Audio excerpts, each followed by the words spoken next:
America and other free and open societies face crucial challenges and opportunities abroad that affect security and prosperity at home.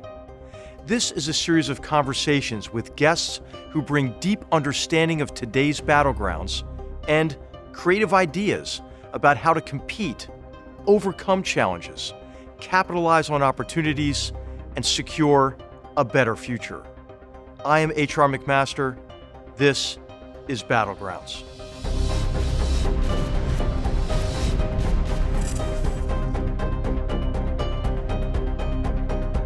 On today's episode of Battlegrounds, our focus is on Europe and the country of Germany, a NATO ally central to transatlantic relations. Our guest, Christoph Heusgen, is a German diplomat currently serving as the German ambassador to the United Nations. In April 2019 and July 2020, Ambassador Heusgen served as president of the Security Council, of which Germany was a non-permanent member during 2019 and 2020. Most recently, Ambassador Heusgen led negotiations to extend aid deliveries to Syria. Prior to joining the UN, he served for 12 years as Germany's equivalent of the U.S. National Security Advisor to Chancellor Angela Merkel.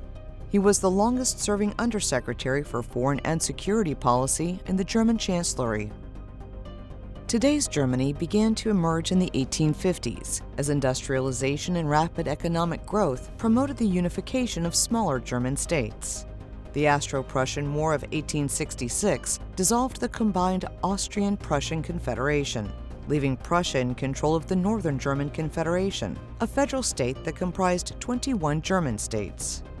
However, it took the Franco-Prussian War of 1870 to stoke sufficient nationalist sentiment in the southern German states to spur their union with the Northern German Confederation.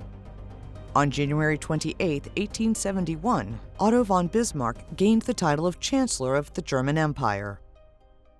Out of the ashes of World War I, Germany removed the Kaiser from power and established the Weimar Republic. The Republic's progressive political system and relatively advanced welfare state, however, could not survive an unstable economy. Hyperinflation and the 1929 crash of Wall Street led to widespread unemployment and a loss of confidence. Meanwhile, Adolf Hitler and his Nazi Party gained popularity. The Republic ended on January 30, 1933, when Hitler was appointed Chancellor of Nazi Germany. Hitler enacted constitutional reforms to take command of the military and establish himself as dictator, with goals of bringing racial purity and expanded Lebensraum, or living space, to Germany. Nazi leaders committed one of the greatest crimes in human history, the Holocaust. They used concentration and death camps in a genocide aimed at exterminating Jews. Hitler invaded much of Europe in the Second World War, but in June 1941, Hitler's ambition set conditions for his demise when he invaded Russia. America entered the war following the December 1941 Pearl Harbor attacks, when British Prime Minister Winston Churchill declared, "We had won after all." Bloody campaigns were fought in North Africa, Sicily, and Italy, and on Germany's eastern and western fronts in Europe, where the Allies prevailed. Today's close relationship with Germany began immediately after the bloodiest war in modern history. In 1945, with an Allied victory in Europe inevitable and the Pacific War still unclear, the United States, United Kingdom, and Soviet Union met at the February Yalta Conference, where they agreed to divide Germany into occupation zones, with the initial goal to denazify, demilitarize, and democratize. In East Germany, the Soviet Union stripped factories and demanded land reform and the nationalization of industries. In West Germany, the Allies engaged in economic reconstruction to keep the German market open and prevent the rise of communism. The United States provided significant aid to Europe through the Marshall Plan, which the Soviet Union rejected for the states under its domination. Under Chancellor Konrad Adenauer, West Germany was officially founded in 1949 and gained full sovereignty and NATO membership in 1955. Given the dramatic differences in economic performance and political freedoms between the two Germanys, The 1950s witnessed steady immigration from east to west, which persuaded the East Germans to erect the Berlin Wall in 1961. By 1989, Gorbachev's Soviet Union relinquished control of much of Eastern Europe. East Germans mass migrated to West Germany, and the Federal Republic of Germany was established on October 3, 1990, during the Peaceful Revolution. The history of Germany, a power located in the middle of Europe, is thus the history of the Western world, for the good and for the bad. And Germany has benefited from U.S. engagement in Europe and is one of the key strategic anchors for the U.S. in Eurasia. The U.S. has helped Germany to reach its current political and economic status, while Germany has helped the U.S. to maintain a beneficial equilibrium of power in Europe. We talk with Ambassador Heusgen as both the U.S. and Germany will see new federal leadership in 2021, amid challenges including COVID-19, energy scrutiny, transnational terrorism, and election misinformation that threatens to undermine confidence in democratic governance. Ambassador Heusgen, willkommen aus Battlegrounds. It's great to see you. Let me begin just by telling you what an honor it was to serve alongside you when we were both national security advisors. You, of course, did the job for Chancellor Merkel for 12 years. And I remember at one point asking you, how is it that you're still alive? It's really an astounding achievement. And I can't think of anybody who has more wisdom and experience who we could talk to really help our viewers understand better the challenges we're facing today. And thank you for joining me for what I know will be an enlightening conversation. Oh, thank you very much, HR, for including me into your program. It was indeed a great pleasure working together with you at the beginning of the Trump administration. I was for 12 years Chancellor Merkel's, as you would say in the US, national security advisor. And these were 12 exciting years. And now that I'm not working directly for her anymore, I must say the Chancellor was a fantastic boss, a fantastic politician to work with. And it was a pleasure to serve my country, to serve the Chancellor for these 12 years. Well, Christoph, I really enjoyed the opportunity to work with you on U.S.-German relations initially to set forward an agenda for us to work on together, but then also to work on together within multinational fora, like the Quint Forum that we worked on within together. And of course, it was a contentious time with the Trump administration that was skeptical, I think, of the transatlantic relationship, to put it mildly, that was making demands in the areas of burden sharing in particular, but also tended to see the European Union as a trade competitor as much as it did an important ally from a geostrategic perspective. And of course, we're about to have a change in administrations, and we're having this change at a time of crisis, Christoph. I mean, you're there in New York now. You've seen us going through the pandemic. You see us go through now the recession associated with the pandemic. You've seen the social divisions laid bare by George Floyd's murder and the unrest and protests that followed. And now, of course, the events of recent days with this assault on the Capitol and this extreme political polarization that has come to light, especially during this vitriolic presidential election. So, Christoph, I'm kind of concerned. Americans are going to want to go into a period of introspection, right, as we should. But we don't want to neglect really what the challenges we're facing abroad and the need for us to work with others, in this case, Germany in particular. So I wonder if you might just share with us what you think is the value of the U.S.-German relationship at this time, and what Americans ought to know about what the U.S. and Germany should work on together. Yes. First, let me, from a German perspective, tell you from somebody who grew up in post-war Germany, how important this relationship with the US actually is and has been. When Germany was morally and physically devastated after the Second World War, it were the Allies, it were in particular the United States that helped us again have a new start of a country that is Germany today, a country that is governed by the rule of law, that is governed by democracy, that is governed by a social market economy.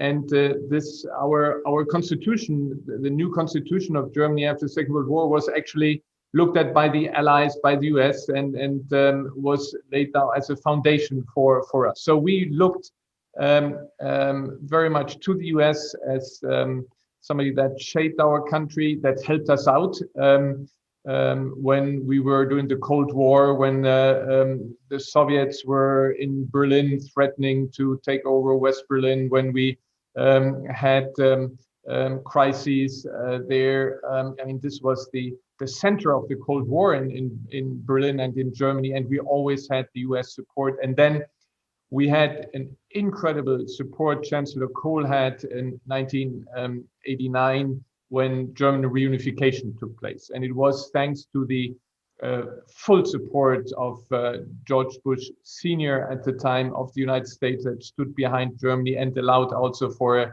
reunification. So this goes back a long way. I personally spent my junior year in college, my junior year in high school, actually in the US. My first posting as diplomat was in Chicago.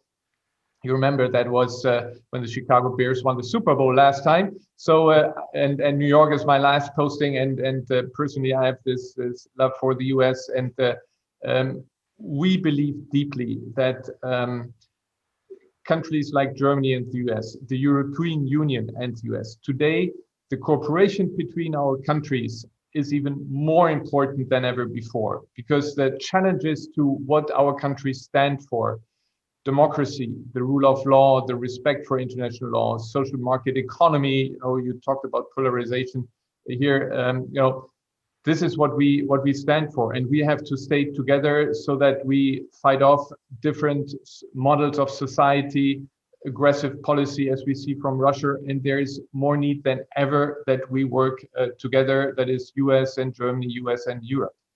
Christoph, I couldn't agree with you more. Of course, I'm biased in favor of your perspective, having lived in Franconia for 6.5 years and as a young captain, patrolling the border as part of our regiment the day that East Germany lifted travel restrictions to the West. And so I saw the dramatic results of our strong relationship. And of course, America's position has been for a long time that we want a strong Europe that's bound together economically, but really bound together mainly because of our shared principles and our democratic systems of government and institutions.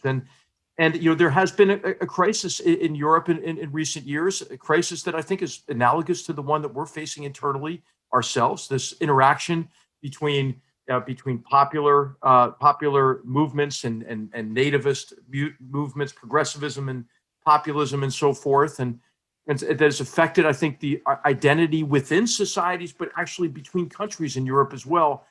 What would you tell our viewers about your perspective on Europe these days, and what an agenda might be to strengthen Europe and to maybe get over some of the problems that Germany's experienced, that we've seen France experience, and then the tensions between East and West and North and South within the European Union? No, HR, you're right. We face similar problems. We have populism here in the US, and we have seen what populism can lead to if it's going to the extreme. And we have populism in Europe. It has to do a lot with something that you have said earlier: the social divide in countries.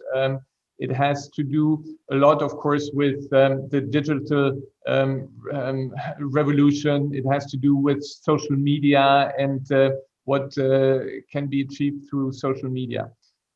We are in this together. We have to fight populism. And the only way forward there I see in good governance.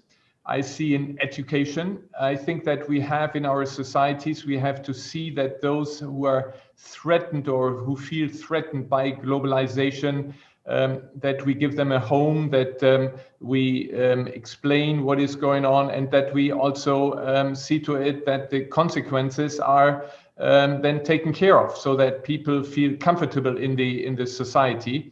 And for this, you need good governance. And there is no short-term solution, but we have to work together, see what are the best solutions for it. But we cannot. I think we should do this jointly. In Europe, of course, there is a lot of negative. There are a lot of negative trends, but you have to see the overall picture. If you see in Europe, if you see between Germany and France, between 1870 and 1945, in a span of 75 years, we had 3 major wars, 2 world wars. Now you look back 75 years after 1945 to 2020, 75 years of peace, which has never happened before in Central Europe in such a long period. The European Union is the most successful, interstate union worldwide. Of course, we have problems. The enlargement of the European Union within a few years, as I said, globalization and the feeling of some people of being left behind create problems. But we have proven again, and we proved that also at the end of last year when there was a summit in the European Union to agree on the next 7-year budget, when we fight together against climate change with very ambitious goals that the European Union set itself, in now having this big union to fight COVID-19 with one big market for the vaccines in Europe. We are, after all, successful, but we do see deficits. We have problems in some of the countries, I mean, you alluded to, where the rule of law, where the respect for the rule of law is has deficits. In Poland, that is, we have it in Hungary. And we have to see that within the EU family, we are able to resolve that, and that we, by example, by convincing through elections, we come back to where everybody follows the basic rules of the European Union. Back to you. Well, Christoph, I think a lot of it is a tension, right? Tension between sovereignty and people's feeling that their sovereignty is infringed upon because they join international organizations that have a say in how people are governed or in their behavior, but are not accountable to that population. I think it's that same skepticism, and that is also we see in the U.S. approach to even NATO, right, and to the transatlantic relationship in recent years. And I would just ask you, what would you say to the American people who are skeptical of, in particular, the transatlantic relationship? You mentioned, I think, what is an astounding success, right, is the prevention of great power conflict for over 75 years. And I think that is largely due to NATO and to the U.S. commitment to security in Europe as well. But what's your vision for the transatlantic relationship? What is your assessment of it today? It was strained, I think, under President Trump, but for understandable reasons with Americans' concerns about burden sharing and so forth. But do you think there's an opportunity to invigorate the relationship? And what would your agenda be? Christoph, I hear a lot about, hey, the new Biden administration is going to be a much better relationship with Europe. But of course, we know the relationship is more than, a good atmosphere at cocktail parties, right? It's about what do we work on together. So I'd love to hear your thoughts about what is the health of the transatlantic relationship. Germany's always been an anchor, I think, in that relationship and remains today. And what should the agenda be? Yes. When you look at the transatlantic relationship, and I went back a bit to the post-war period, but let's look at the situation today. Even today, with China being stronger and everything, the strongest economic relationship, the largest trade flow, the largest flow also on services is between the U.S., North America, and Europe. So we are still the most important partner, to each other, EU and US, that is. And I think this is a very solid basis. And we have to continue to work on this basis to see that these are North America. I would like to, include Canada, Mexico, Europe. We are the two continents where we have this shared values, and we have to work together. Of course, it's not only about feeling; it's about concrete issues. Concrete is trade. I think we have to see that talking about the agenda, that we resolve the trade issues that stand between us, and we have to resolve this. Burden sharing, yes, we have to do more. Germany has, and this is of course the argument that you have always brought forward, that it was not only the Trump administration, it was the Obama administration saying Germany has to do more with regard to the military budget. Here, you have to understand where we come from in Germany. We come in Germany from a state, from a country that after the first, in particular after the Second World War, has said that never from German soil do we want to have a war to start with. So it was a very peaceful agenda. We didn't have an army until the 50s, and we are integrated in NATO. And we have today a strong army. We are participating in a number of peacekeeping operations, but just always bear in mind the background where Germany comes from. Now, for the budget to rise, to increase, you have to go through the Bundestag, to our Congress.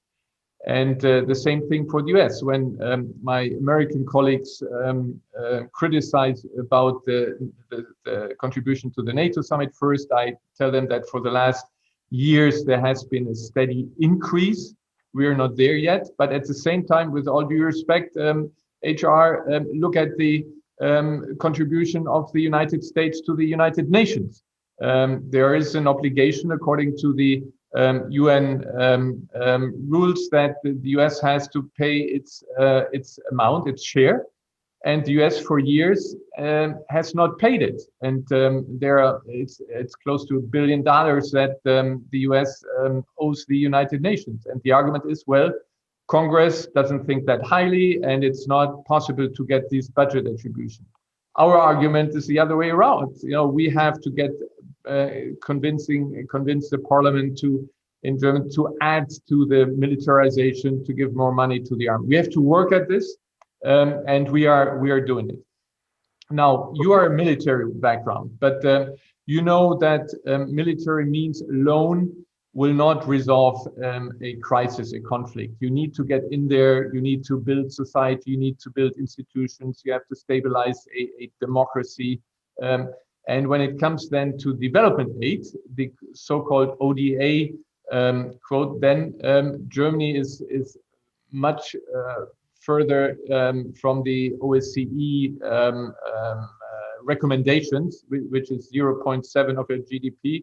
A few years ago, we were actually at 0.7. We are a bit below now, but the US is like at 0.2. So we could also say you have to do more with regard to development to solve conflicts in the long run. So it's a bit of give and take. I would also appreciate if from the US perspective, you see our point, US should pay for UN, US should also do on development its contribution. And I know we have to do more on the military side. But back to you, HR, and I don't want to monopolize the discussion. No, Christoph, these are important points to understand from your perspective. And I think that a lot of the reduction in defense expenditures and NATO burden sharing occurred in the 1990s, really under some what turned out to be, in retrospect, flawed assumptions about the nature of the post-Cold War world. Right, this idea that the arc of history had guaranteed the primacy of our free and open societies over closed authoritarian systems, and the great power rivalry was a relic of the past. And of course, we've watched very closely, right, Putin's Kremlin and the increasing aggressiveness on the part of Vladimir Putin in his quest to restore Russia to national greatness. Of course, the 2007 denial of service attacks on Estonia should have been a wake-up. The invasion of Georgia in 2008 should have been a wake-up. Certainly the annexation of Crimea and invasion of Ukraine.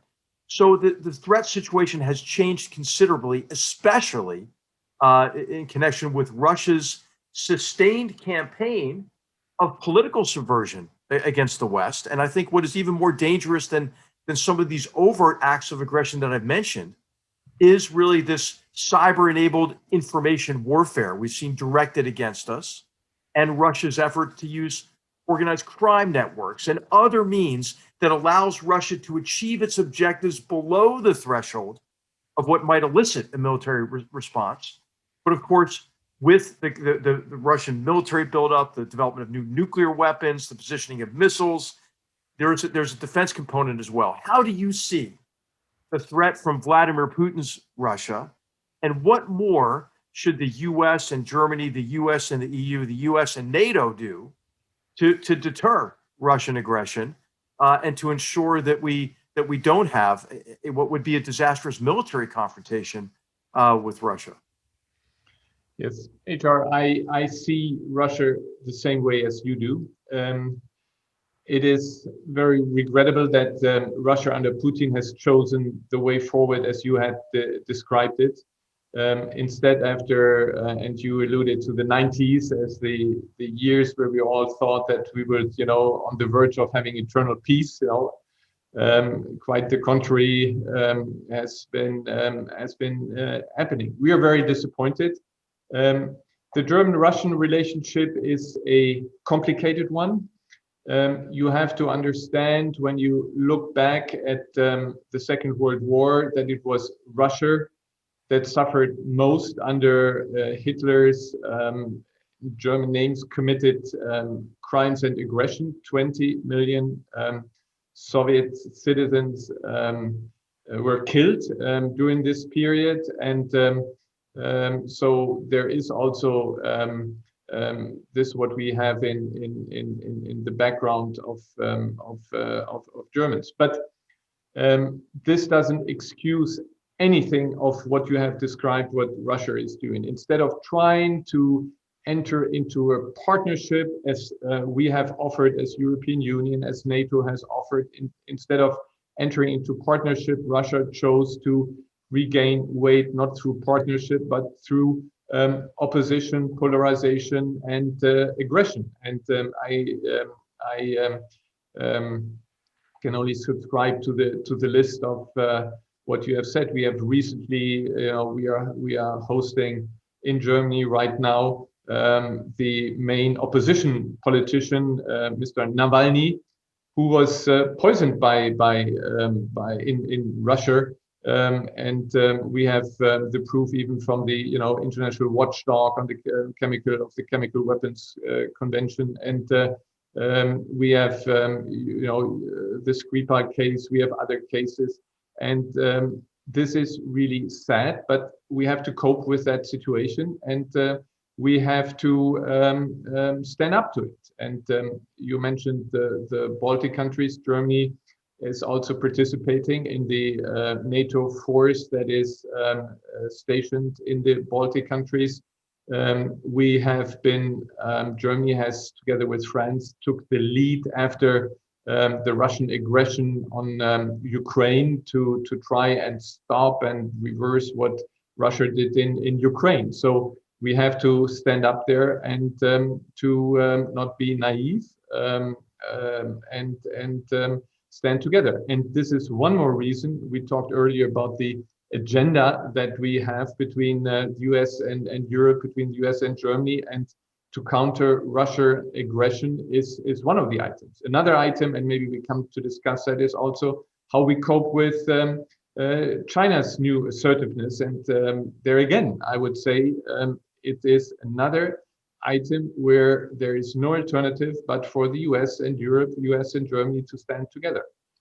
Well, hey, Christoph, let's talk about China. And of course, I'm thinking of the trade deal that Germany played an important role in brokering for the EU. Whether it gets approved by the European Parliament is yet to be seen. But it seems a little bit ill-timed to me, Christoph, based on the degree to which China has become very aggressive, during the COVID-19 period, of course, repressing news of human-to-human transmission, not shutting down international travel. Of course, the World Health Organization still can't get in to Wuhan to look at really the origins of this pandemic, and then adding insult to injury with wolf warrior diplomacy and the aggression that we've seen with the extension of the party's oppressive arm into Hong Kong. More aggression in the South China Sea, bludgeoning Indian soldiers to death on the Himalayan frontier, cultural genocide in Xinjiang. Okay, I could go on about this, obviously, but it seems to me that Xi Jinping thinks, hey, I'm winning, right? And he is winning in his effort, I think, to co-opt countries, to then coerce them, based on the lure of access to the Chinese market or the lure of Chinese investment, and then to portray these aggressive actions and unfair trade and economic practices and industrial espionage and cyber attacks in the midst of a pandemic as, hey, this is just normal business practices. And I think in some ways Australia should be an object lesson for all of us in terms of not making ourselves susceptible to the coercive power of China. I would just love your thoughts on how do you balance this, right? How do you balance really the economic relationship with China and the realization I think that all of us have come to that the Chinese Communist Party is not going to play by the rules, is not going to liberalize its economy or its form of governance. Yes. On China, it's another item for our transatlantic agenda. It's another item where we have to work together. And again, I would say that what we have to defend here is what the basis, at least for my country, very clearly, that is what we call the rules-based international order. We have to fight for international law. We have to see to it that international humanitarian law, international human rights law is observed. And I speak to you right now as the ambassador of Germany to the United Nations, where we were sitting in the Security Council for the last 2 years. And I can tell you, we have had a number of serious confrontations with China. Just to give you an example on the situation of the Uyghurs. So we had actually under Germany's leadership this year, we took up in the so-called Third Committee, the Human Rights Committee of the United Nations, we took an initiative actually to get countries together to put this on the agenda and condemn what they are doing. And this was done last year. Right. And from 1 year to the other, we went from 23 to 39 countries that joined us in actually condemning what the Chinese are doing with the Uyghurs. And this is the only method. I think that we have to work together and see as a union of countries that we defend the rules-based international order, that we respect the Universal Declaration of Human Rights, and therefore we cannot do that individually. We have to stand together and fight this. And this, I think, should be on the agenda. South China Sea, same thing. China is clearly violating international law. There has been, arbitration by court under the international law of the sea that clearly said that what China is doing in the South China Sea is violating international law, and we have to just stand up and we have to do this together. You mentioned Australia.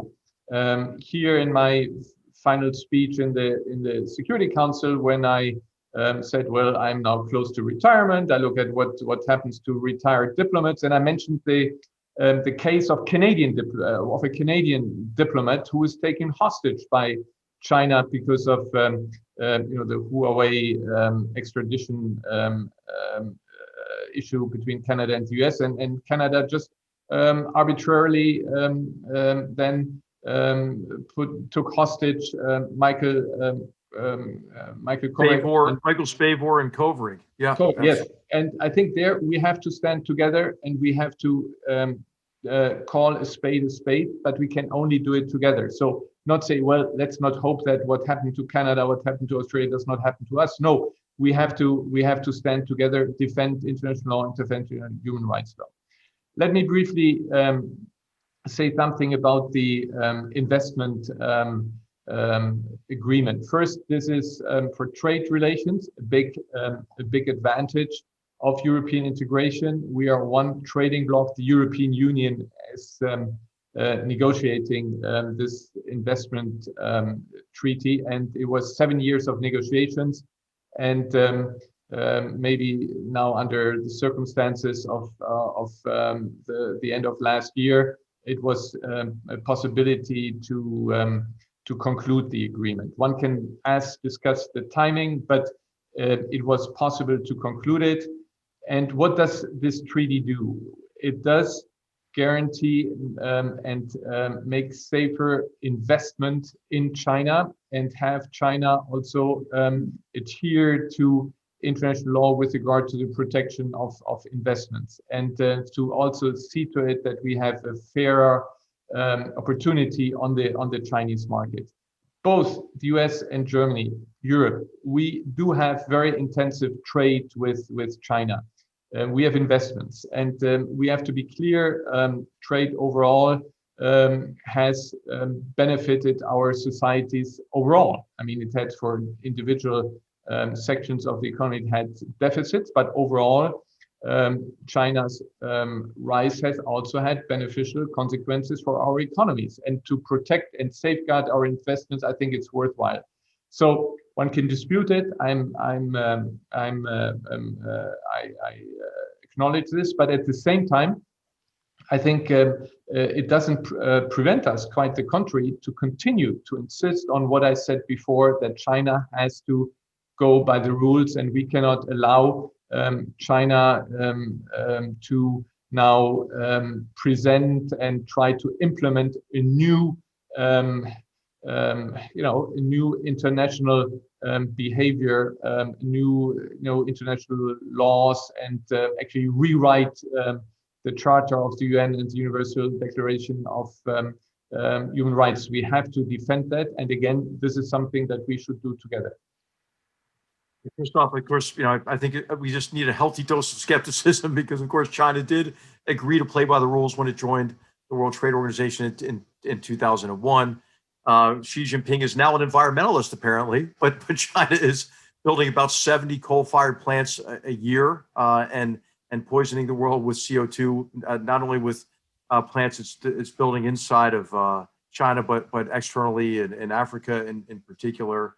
It seems that this community of shared destiny really means a relationship of servitude with countries. So I am concerned that we are in some ways, underwriting our own demise with investments in China that also provide cover for some of the inefficiencies in their economic model, an economic model that's, I think, designed to advance their geostrategic interests primarily. But this will remain a huge agenda item for us. And I think what we're seeing, Christoph, is more and more an integration of economic policy and foreign policy and national security. And I think in one of the areas where this is most obvious is in the area of energy security, climate security, and how that interacts with national security. I'd like to ask what Germany's position is these days on those interconnected challenges of energy security and climate security. I know that without the benefit of nuclear power, it's been a struggle for Germany to go to all renewables, using natural gas as a bridge to renewables is a viable strategy. It's working here in the United States with the availability of cheap natural gas as a result of the fracking revolution. But of course, the security issue involved with that is Nord Stream 2 and the danger of giving the Kremlin coercive power over Germany from an energy security perspective. Could you just share with our viewers how Germany is viewing these interconnected challenges now, and what you think is a good way forward, and if there maybe are opportunities for the United States and Germany and Europe to work together on these interconnected problems? Yes. First of all, with regard to energy, there is, from my perspective, no alternative but to get away from CO2. We have to protect our planet, and we have to go to green energy. Germany has been in the lead there. In the 1980s already, we had the Green Party in Germany established, and today all parties in Germany are green parties, and we have committed to lower the CO2 emissions to become CO2 neutral by 2050, and this is consensus. So we work very, very hard on this. We are closing our last coal power plants in a few years. We also decided against nuclear power because we believe that what you do with the waste, what you do with accidents, and after what happened in Japan, Germany decided to totally lose nuclear and leave nuclear power, which leads, of course, to the need to invest even more in green energy. And when you travel through Germany, you will see all the windmills, well, they are not mills, but you see all how we get alternative energy from different sources, and we are committed to do this. As I said, the political willingness is there. Nord Stream. One can debate it, of course. First of all, we have been criticized very much for the amount of gas we get from Russia, and we buy even independent of Nord Stream. This is 13 billion per year. But what my American friends never realize is that at the same time, the US is importing $11 billion dollars every year from Russia, because the specialized oil products that you used to import from Venezuela no longer comes from there, but comes from Russia. So Russia receives 11 billion from the US every year. Now, it is a mutual dependence, but I would even claim the dependence of Russia from Germany is higher than the other way around. What does that mean? That if for one reason or another, from one day to the other, we will say, okay, we don't take Russian gas anymore.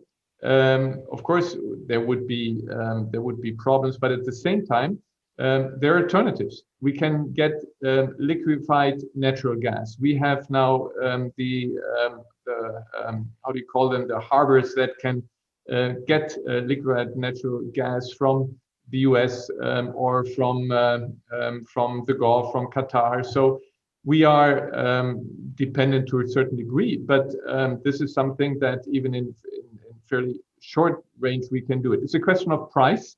With the low oil and gas price right now, I think US LNG is not competitive, but you don't know which direction it goes. So it is something that we have had. I remember in the 60s of last century or 70s, we had the first deals with Russia, and it's still part of this agenda with Russia that we have, stemming from our history and what I said earlier with relations with Russia. This is Willy Brandt and Ostpolitik. This is Willy Brandt and Ostpolitik, but it was even before under Konrad Adenauer. The first Chancellor of Germany. His task was to get the last German prisoners of war out of Russia, and some of them stayed for 10 years, and they got out in 1954, 1955, and so we had to deal with Russia. And again, our what we did to Russia during the Second World War. This does not excuse anything what Russia is doing worldwide, that they have what they do in Syria, where they support Assad, what they do in Libya, where they have their militias, what they do in other countries worldwide, where they are, and in particular there is cyber wars and involvement in the US. They did the same in Germany.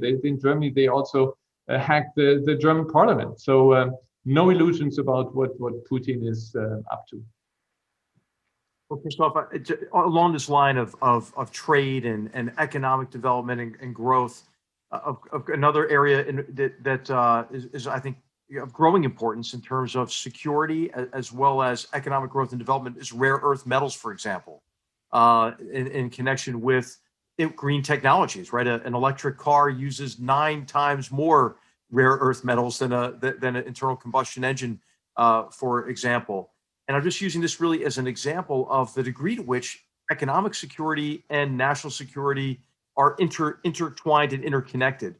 What do you think ought to be the most important items on the agenda for the U.S. German, the U.S. European Union relationship to work together to preserve peace, as well as to generate economic growth and development that's necessary to build a better world, more prosperous world for generations to come? Yes, what a question. I mean, now what's the agenda? Let me start with something which has to do more with the method than with the substance. And there I go back without flattering you, HR, with our common time when you became National Security Advisor, that you mentioned the so-called Quint, where we got together with our British, French, and Italian colleagues and built kind of an agenda and said, what are the items on foreign policy that we have to work together? I think what we would appreciate very much in Europe is if a new US administration under President Biden would depart from what is usually US policy. What is usual policy? There is a new team. The new team gets together. The new team starts into interagency process to set policy. Once this policy is set, it is usually carved in stone. And it's very difficult to get then, when then in the implementation comes, you say, oh, well, they are allies and we have to see how we take the allies along. The process that we really hope the new administration will take is a process where from the very beginning, allies are taken into the process of defining what are the objectives, how do we get there, how do we work together, so that we do it together. I think that would be extremely helpful if this happened. Now on the agenda, of course, there are issues that are short term. We have to see how we, the relationship with Iran. What do we do with the Iran deal, and how do we get then the tensions there, and the Trump administration in its final days makes life even more difficult than it already is by, for instance, now telling that the Houthis are a terrorist organization, which they probably are, but by putting it that way makes humanitarian aid, makes a political solution again much more difficult. So on Iran, we have to resolve this as soon as possible. We have to see that we work together right away on Libya, that we see that what I mentioned before on Yemen, that we end the suffering of the people there, so that we get. But then in the long term, we have to see how we tackle the most important issues. How do we cope with the Russian aggression? How do we cope with China's more aggressive behavior? And there, I believe that we have to form this alliance between Europe and the US, but it's not enough. We have to reach out to countries outside. We have to reach out to countries in Africa, countries where you also promote democracy, the rule of law, and see to it that they have a natural interest to work with countries like ours. And we have to promote that. We have to invest there and work together in partnership. It's not always that easy when we Europeans or Americans come and we go to countries and tell them, listen, this is how you should do it, but we have to do this together. This idea of really partnering. I think it was George Bush Jr. who once said, why don't we look for partners in leadership? I think that should be what we should achieve between Germany and the US, between Europe and the US. Christoph, thanks for talking about the work that we did together. I really think that it is a model of the approach, right? We framed problems together. We set our agenda together. For the US side, we work collaboratively across the departments and agencies to identify really what were the opportunities to advance our interests. And And this is burden sharing, right? So for Americans who are skeptical about sustained commitments abroad, it's through the relationships with our allies and partners that we can accomplish a lot at a relatively low cost. And I think the agenda that you laid out for the administration are exactly the topics that we need to take on together.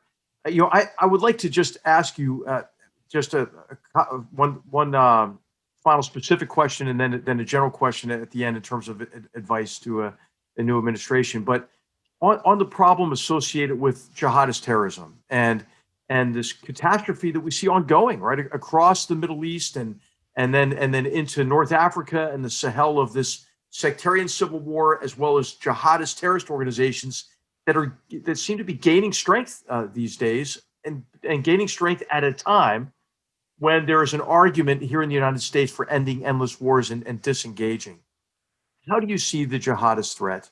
And what do you think is necessary for us to work together to secure our citizens and our way of life from those who are committed to using mass murder as their principal tactic, I think, in a war against all humanity?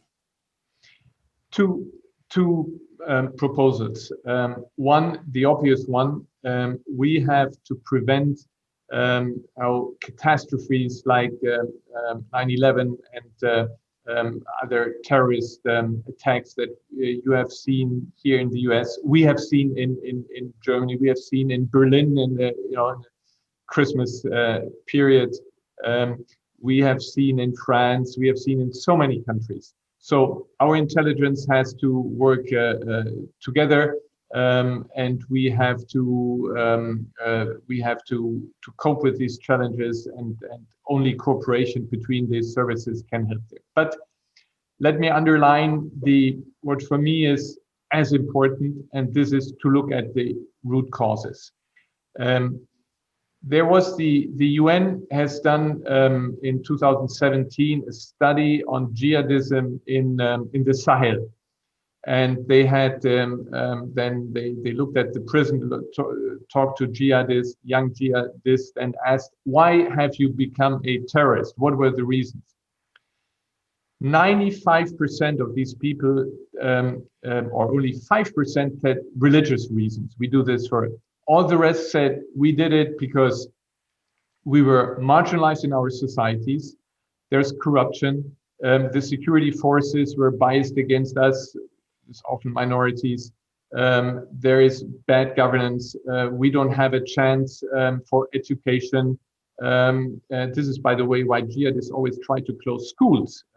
We don't get education, and the only hope we have is to go into jihadism. There we get a gun, we get something to eat, we get some obscure objective, but it's so I think we have to, but of course, once they are convinced jihadists, you cannot re-educate them, but you have to fight them. But we have to look at the root causes. And now I come back to what I said earlier. How do we gain countries in Africa to join us, in our objectives? We have to strengthen good governance. We have to build institutions in African and other countries. We have to see to it that leaders are responsible, and that elections are actually carried through. And I think and we have to then invest in the youth. We have to see to it that people go to school. Demography is a huge problem. Demographics in countries like Niger are a nightmare, and you cannot create so many jobs as you have new young people. So we have to look at that. But please, HR, I know you come more from the security background, but look at the root causes. And this is something that we really have to look at, because otherwise we'll fight the head of the Hydra, and then but the heads will grow again and again. So this is what we have to do. Christoph, I think that's a great perspective. It's a long-term problem, right? And we can't take a short-term approach to a long-term problem. And I agree with you. I tend to think of it as a cycle of ignorance and despondency that then allows these groups to foment hatred, and then use that hatred to justify violence against innocents. And then in those insecure environments, nobody's getting educated. So that cycle is perpetuated across multiple generations. And well, I can't thank you enough, Christoph, for this perspective. The last question I want to ask you is just a broad one. There is a new U.S. administration coming in on January 20th, the Biden administration. You know a lot of the people who are coming back into the administration because you've been at this for quite a long time, and you are such a seasoned and experienced diplomat. What advice do you have for the Biden administration, and just in general? And what do you think are the greatest opportunities, and what do you think ought to be the very top items on the agenda beyond those, or maybe just to amplify those that you've already mentioned? Yes, let me turn back to the U.S. It's a country that saved Germany after the Second World War. When I was young, John F. Kennedy was our hero in Germany. As I said, George Bush Sr. made it possible for Germany to reunify. U.S. troops stood in Germany. You yourself were there. Hundreds of thousands of U.S. troops were stationed in Germany to protect the West, to protect against the Soviet Union at the time. And I believe the Russian troops in Europe, we didn't discuss that, but the presence of American troops in Europe remains key for Europe's security, but also for U.S. security. After all, these are the closest allies. For a new administration, I live in this country. I see the horrible polarization in this country. And what I hope is that somehow President Biden will succeed in bridging this divide that we have in this country. We have it between the political parties. We have it in society. We have the winners and losers of globalization. The income disparity in this country is the highest of any democratic free nation. And I think something has to be done because this leads to this polarization.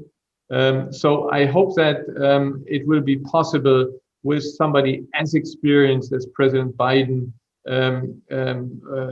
that we'll have this healing phase in the United States. For us to have, we need a strong United States as a partner. You have bailed us out in our history so often. We need you, but we want you to be a healthy society, healthy country that copes with the many problems here. And I think there we can learn a lot from each other, how we cope, our health system, and other issues, infrastructure issues. I think we can work together, but I really hope that we won't see the horrible polarization that we have witnessed during the last 4 years, and this is culminating point a week ago, but in Washington, but that we have a country that is again at ease with itself, and this would be an enormous contribution to what we have to master together, and this is to work worldwide for the survival of what we, HR, you and I believe in, and that is human rights, the respect for international law, peaceful cooperation between countries, so that the people can live a life without terrorism, without fear of aggression, and fighting the pandemic, which is, for you in California, for us in Germany, the #1 issue right now. We will only cope with this when we work together and fight together. Looks that we eliminate these viruses and cope with it together. So it's an appeal for healing and for cooperation. Christoph, thank you. What a great note to end the interview on. What a privilege it's been to serve with you. Vielen Dank for joining us at the Hoover Institution to help us learn about Battlegrounds, important to building a future of peace and prosperity for generations to come. Thank you very much, HR. Thank you for your friendship.